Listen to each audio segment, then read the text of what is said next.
Hey everyone.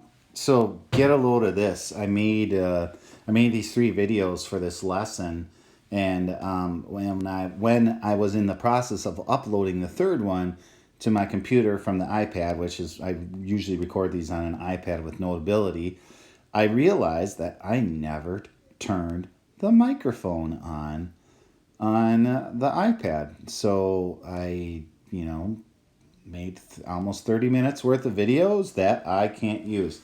So if I can give you any advice, if you ever make your own videos, is make sure when you're doing a screen recording that your microphone is on. So moving on from that, this whole lesson is all about solving quadratic equations through the use of factoring. This is very different from what we did in the last lesson where we were doing it through graphing.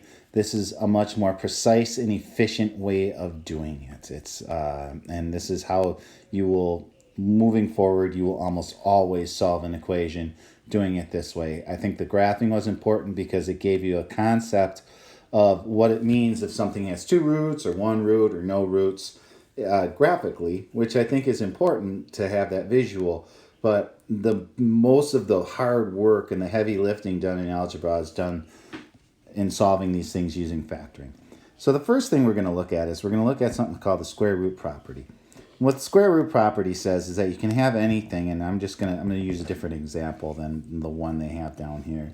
But what it says is that if I have x squared, and let's say it equals 36, it's saying that if I take the square root of one side of the equation, and I would want to do that to get this just to be x, I can do that, but I have to do the same thing to the other side. And that's just kind of like the fundamental law of algebra is you can do whatever you want to one side of the equation, provided you do it to the other side.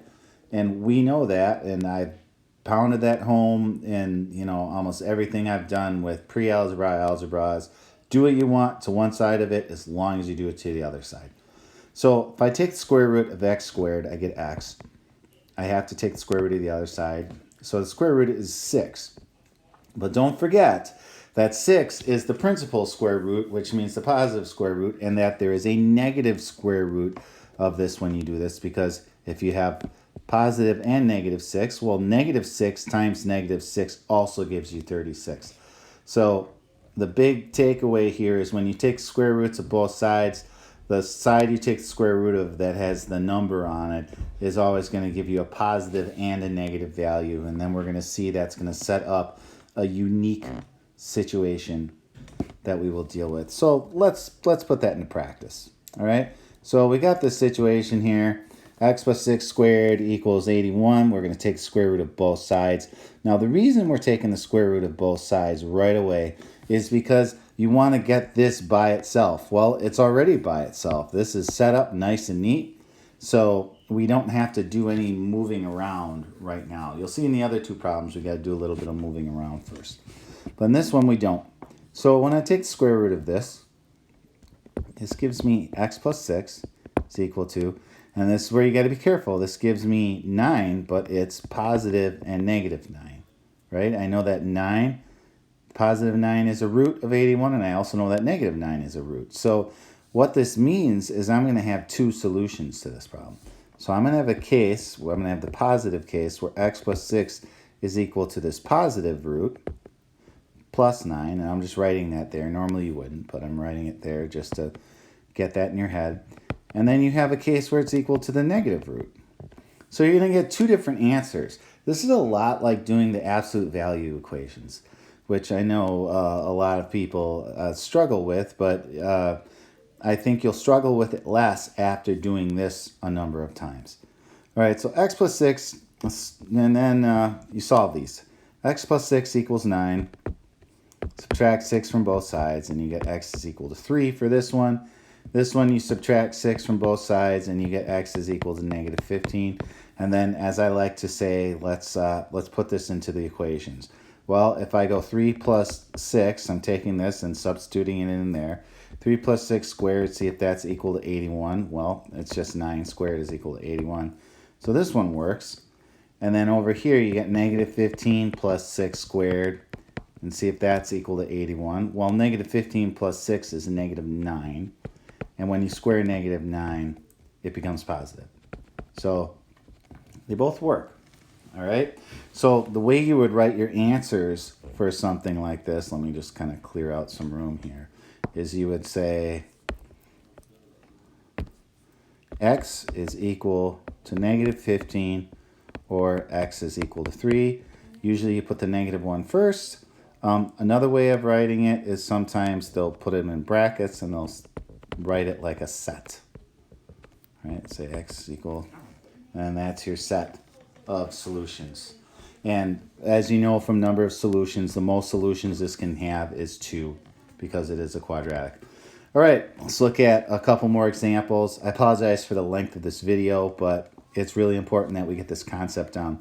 So what I got to do first on this one is I want to get this whole thing by itself so I can square root. Well, in order to do that, I got to get rid of that 3. So let's get rid of the 3. We get 13 over here. This goes away, and then you're left with a minus 8 squared, in which case now we are going to take our square root.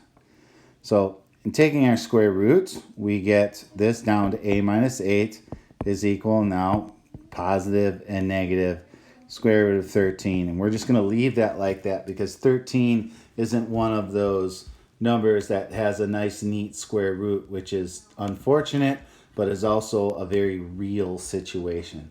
So you will need to use a calculator for some of these.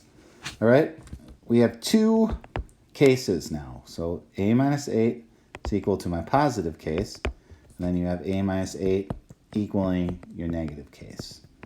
All right, and then it's just a matter of moving the numbers around. All right, you add 8 to both sides. So you get 8 plus square root of 13. And then if you're adding 8 again to both sides, and you're going to have 8 minus square root of 13. All right, so this one, when you figure out what the square root of 13 is, I had it punched in and then I messed it up. Square root of 13 is 3.60555. So we're just going to say it's 3.61. So it's going to be 8 plus 3.61, which is going to give me 11.61 approximately. Okay, so you would technically write it like that.